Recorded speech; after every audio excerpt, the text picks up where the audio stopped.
আসসালামু আলাইকুম। ওয়ালাইকুম সালাম। আহমদ ইবনে হাম্বল কোথায়? তাকে কি প্রয়োজন? তাকে দেখতে চাই।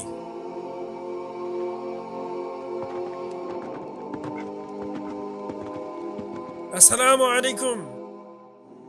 ওয়ালাইকুম আসসালাম। আহমদ ইবনে হাম্বল উপস্থিত আমার ভাই।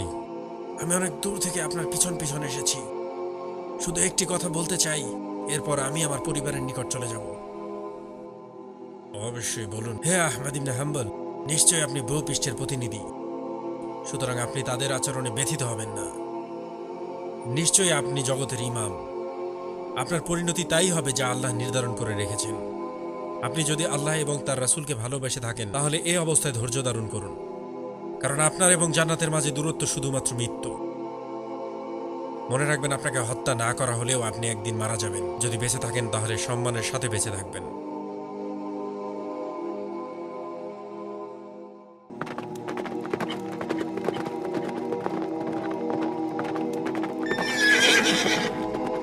হে আমার ভাই, আল্লাহ আপনাকে বরকত দান করুন।